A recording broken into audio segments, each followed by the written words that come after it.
بسم الله الرحمن الرحيم.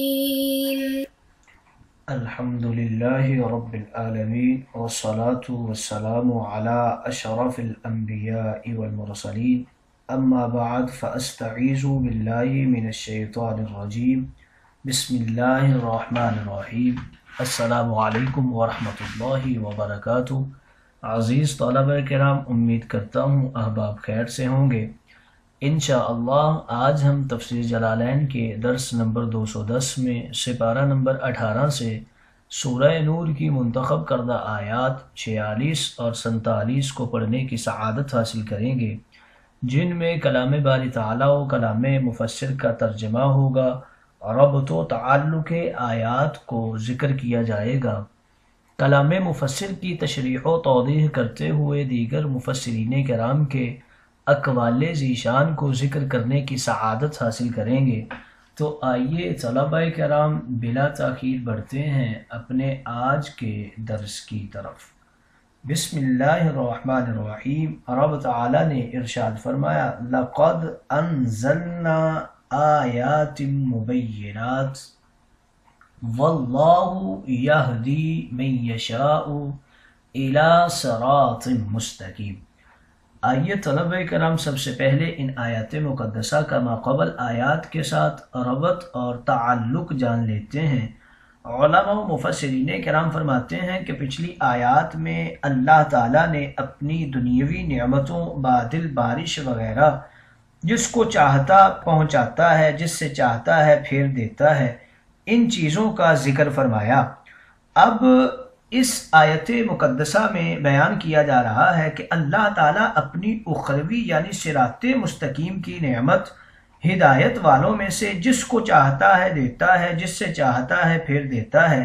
اگر دنیاوی نعمتیں نہ ملیں تو بندے محتاج ہو جاتے ہیں، اور اگر اخروی نعمتیں نہ ملیں تو بندے گمراہ ہو جاتے ہیں. دوسرا تعلق ان آیات مقدسہ کا ماقبل آیات کے ساتھ کچھ یوں ذکر کر رہے ہیں کہ پچھلی آیات میں رب تعالیٰ کی نعم دنیاوی کا ذکر کیا گیا. اب ان آیات میں رب تعالیٰ اپنے ہدایت یافتہ بندوں اور بے ہدایتوں کا ذکر فرما رہا ہے. آئیے طلبہ کرام ربط و تعلق آیات کے بعد بڑھتے ہیں آج کے درس کے ترجمہ کی طرف. بسم اللہ الرحمن الرحیم.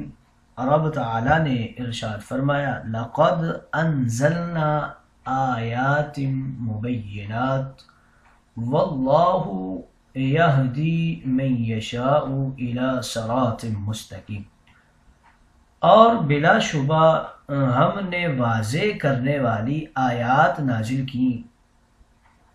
اور وہ آیات کون سی ہیں؟ وہ قرآن ہے. اور اللہ تعالی جس کو چاہتا ہے صراط مستقیم یعنی دین اسلام کی طرف ہدایت دیتا ہے.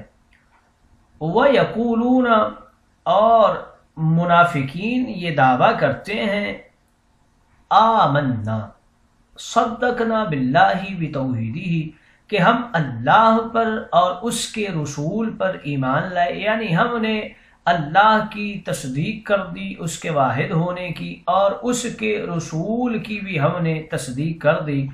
وَأَطَعْنَا اور ہم نے اطاعت کی اس حکم کی جو ان دونوں نے کیا. ثُمَّ يَتَوَلَّى فَرِيقٌ مِّنْهُمْ مِّن بَعْدِ ذَلِكَ عَنْهُ اور پھر اس کے بعد ان میں ایک جماعت اس حکم سے اعراض کرتی ہے. وَمَا أُولَئِكَ الْمُعْرِضُونَ بِالْمُؤْمِنِينَ اور یہ اعراض کرنے والے بالکل بھی مومن نہیں ہیں.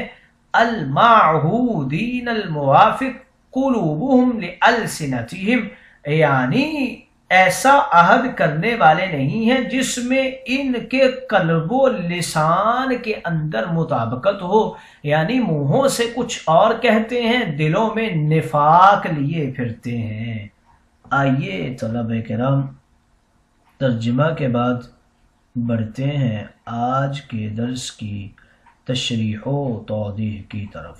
لقد انزلنا آیات مبینات، یہاں سے رب تعالیٰ اپنی دنیاوی نعم کو ذکر کرنے کے بعد اشارتاً فرما رہے ہیں کہ البتہ ہم نے ہی نازل فرمائی عبرت، نصیحت، حیرت، مصیبت، دہشت کے دلائل و مسائل والی ظاہر و مظہر آیتیں، کھل کر بیان کرنے والی عبارتیں اور قدرت کی علامتیں، اور ان نشانیوں کی طرف واللہ یہدی من یشاء الی صراط مستقیم، اللہ تعالی ہی ہدایت فرماتا ہے جس عاقل، بالغ، عاجز، مطیع، متبع، عابد و زاہد، مشفق و مستحق، متفق کو چاہے وصل و قرب کے اس صاف، سیدھے، مضبوط، مستحکم راستے کی جو خود بھی قائم و دائم ہے اور مخلصین بندوں کو قائم و دائم رکھنے والا ہے،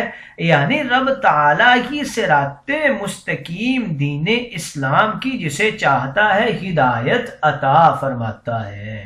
اور منہوں سے تو یہاں سے منافقین کا آگے ذکر کر رہے ہیں، وَيَقُولُونَ آمَنَّا بِاللَّهِ وَبِالرَّسُولِ وَأَطَعْنَا ثُمَّ يَتَوَلَّى فَرِيقٌ مِّنْهُم مِّن بَعْدِ ذَلِكَ، اور منہوں سے تو کہتے رہتے ہیں یہ منافقین کہ ہم سچا پکا ایمان لائے اللہ پر اور نبی کریم پر، اور ہم نے ہر حکم میں صحیح و مکمل اطاعت کرنی، مگر پھر منافقوں کا ہر گروہ ان میں سے سخت اور ناپسند حکم سن کر فرما برداری اور اطاعت سے منہ پھیر لیتا ہے۔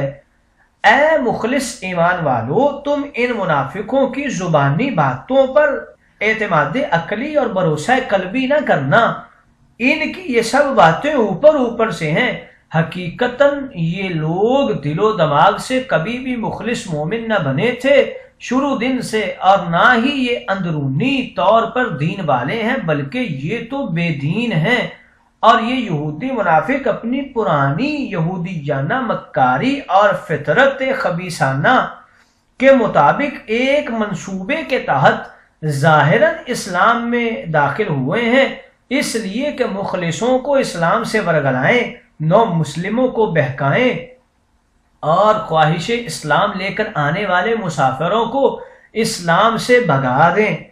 منافقت ہجرت مدنی کے دور میں شروع ہوئی، مکہ مکرمہ میں کوئی منافق نہیں تھا، یہ سب منافق جو تقریباً 312 تھے سب یہودی ہی تھے، اور بڑے یہودیوں کے کہنے پر خاص منصوبہ بندی سے مسلمانوں میں فتنہ ڈالنے اور قوت اسلامی کو کمزور کرنے کے لیے بہروپیانہ جھوٹے مسلمان بنے۔ یہ ان کی پرانی خصلت ہے جس کی ابتدا برادران یوسف میں یہود ابن یعقوب سے ہوئی، جبکہ انہوں نے اپنے والد حضرت یعقوب سے منافقانہ چال حضرت یوسف کے بارے میں چلی تھی، پھر یہ نسلی فطرت بن گئی، حضرت موسیٰ اور زکریا اور یحییٰ علیہ السلام سے چالیں چلتے رہے، پھر یہودیوں کی مکاریوں حواریوں میں پھیلیں، پھر مسلمانوں میں، پھر خلافت راشدہ میں، پھر آج تک یہودی مختلف شکلوں چہروں میں نئے نئے بہروپ بدل کر آتے رہے، کبھی سامری بن کر، کبھی قارون بن کر، کبھی پولس بن کر، کبھی عبداللہ بن ابی بن کر اور دیگر منافقین بن کر، کبھی عبداللہ بن سبا رافضی شیعہ فرقے کا بانی بن کر، کبھی اور دور صحابہ سے آج تک 4 قسم کے مسلمان ہوتے رہے ہیں، مخلصین، منافقین، دہریین اور واہمی مذبذبین۔ سوائے مخلصین کے دیگر تینوں فرقے باطل ہیں اور کلہم فی النار ہیں۔ تاریخی اعتبار سے یہودی لوگ 7 بری خصلتوں میں مشہور ہیں، سخت کنجوس ہوتے ہیں، بے حد بزدل ہوتے ہیں، وعدہ شکن ہوتے ہیں، خائن ہوتے ہیں، مہمان کش ہوتے ہیں، دھوکے باز اور منصوبہ ساز ہوتے ہیں۔ اہل تجربہ فرماتے ہیں کہ اگر کسی مسلمان کو راہ سفر میں یہودیوں عیسائیوں کے ساتھ کچھ وقت گزارنا پڑ جائے تو کھانا یہودی کا کھائے مگر رات عیسائی کے گھر میں گزارے، کیونکہ کھانا یہودی کا حلال ہوگا مگر حفاظت جان عیسائی کے گھر میں ہوگی۔ اور ایک صحیح روایت کے مطابق سیدنا امام حسن کو زہر دینے والی ایک یہودی لونڈی ہی تھی۔ یہ بدبخت لوگ کئی انبیاء علیہ السلام کے قاتل ہیں، نہتوں پر جابر ہیں، بے کسوں پر ظالم ہیں، اور اپنی منافقت سے اپنا ہی نقصان کرنے والے ہیں کہ اندرونی کفر کی وجہ سے ذلیل حرکتوں کے مجسمے بن جاتے ہیں اور ان مخلصین کو دھوکے میں رکھتے ہیں جو ان کا ظاہری کلمہ سن کر ان کو سچا مسلمان سمجھ لیتے ہیں، اور اسی دھوکے میں آ کر منافقین سے ظاہری باطنی تعلق قائم کر لیتے ہیں۔ قانون نبوی میں منافقین کو ان کی ظاہریت کی وجہ سے قتل کرنا ممنوع تھا، مگر وصال نبوی کے بعد سیدنا فاروق اعظم نے اعلان فرما دیا کہ اب منافقت برداشت نہیں کی جائے گی، ہم منافقوں کو ضرور قتل کریں گے، لہٰذا اب یا کھل کر مسلمان بننا ہوگا یا کافر بننا ہوگا۔ پہلے دور نبوی میں درگزر کرنا حکمت و رحمت تھی، اب درگزر نہیں کی جائے گی۔ وما اولئک بالمؤمنین، اور یہ جو لوگ اعراض کرتے ہیں یہ در حقیقت مومنین نہیں ہیں، بلکہ یہ تو وعدہ شکن ہیں، اور ان کے دل و دماغ اور ان کی زبانیں ایک دوسرے کا ساتھ نہیں دیتی، یعنی دل کچھ کہتا ہے اور زبان کچھ کہتی ہے، یہ اپنے اقرار قلبی میں اور قول لسانی میں موافق نہیں ہیں۔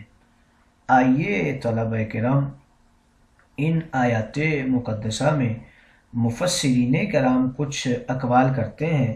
مبینات کی قراءت میں 2 قول ذکر کیے گئے ہیں، اکثر نے کہا کہ یہ اسم فاعل جمع ہے، اور بعض کی قراءت میں مبینہ یہ اسم مفعول ہے۔ وَيَقُولُونَ آمَنَّا کے آیت کے شان نزول میں 3 قول ہیں۔ اکثر نے فرمایا یہ آیتیں بشر بن ابو الحلول اور ایک یہودی کے جھگڑے کے متعلق نازل ہوئی تھیں، اور بعض نے کہا یہ آیتیں بنی امیہ کے ایک شخص مغیرہ بن وائل منافق کے بارے میں اتری تھیں، اور بعض نے کہا جیسا کہ تفسیر ابن عباس میں بھی لکھا ہوا ہے، حضرت عثمان کا کسی زمین میں مولا علی سے جھگڑا ہوا تھا، تو حضرت عثمان کی قوم نے حضرت عثمان سے کہا کہ اپنے نبی سے اس کا فیصلہ نہ کروانا، وہ حضرت علی کے حق میں رعایت برتیں گے، تو اس وقت یہ آیت مقدسہ نازل ہوئی تھی۔ لیکن یہ قول غلط ہے اور حقیقت کے خلاف ہے، کیونکہ نہ مولا علی کے پاس کبھی زمین ہوئی، نہ حضرت عثمان غنی سے کبھی کوئی جھگڑا ہوا، نہ کوئی تنازعہ ثابت ہے۔ آئیے طلبہ کرام، تشریح و توضیح کے بعد بڑھتے ہیں آج کے درس پر ہونے والے اعتراضات کی طرف۔ پہلا اعتراض یہ ہوتا ہے کہ یہاں وَيَقُولُونَ جمع کیوں فرمایا گیا جبکہ یہ واقعہ ایک منافق کا تھا؟ اس کا جواب یہ دیتے ہیں اس لیے کہ مجرم اگرچہ ایک منافق تھا مگر تائید و تحسین کرنے والے سب منافق تھے۔ جمع فرما کر یہ بتایا گیا کہ مجرم کی تائید کرنے والے بھی دراصل مجرم ہی ہوتے ہیں، جو انجام اس مجرم ایک کا ہوگا وہی انجام ان سبھی مجرمین کا ہوگا۔ آئیے طلبہ کرام، ہمیں ان آیات مقدسہ سے کچھ فوائد بھی حاصل ہوتے ہیں۔ منافقین اگرچہ قومی مسلمان مانے جاتے ہیں مگر مذہبی مسلمان نہیں ہیں، یہی حکم تمام باطل فرق کا ہے، لہٰذا احکام اسلامی میں دیگر مسلمانوں کی مثل و مشابہ ہیں۔ اسلامی ملک میں کسی بھی باطل فرقے کو اقلیت قرار نہیں دیا جا سکتا، ہاں البتہ کھلے کافر مثلا یہودی، عیسائی، مرزائی، ہندو، سکھ وغیرہ اسلامی ملکوں میں اقلیت ہوں گے، اور یہ فائدہ ہمیں یقولون آمنا کے بعد وما اولئک بالمؤمنین کے فرمانے ذیشان سے حاصل ہوا ہے۔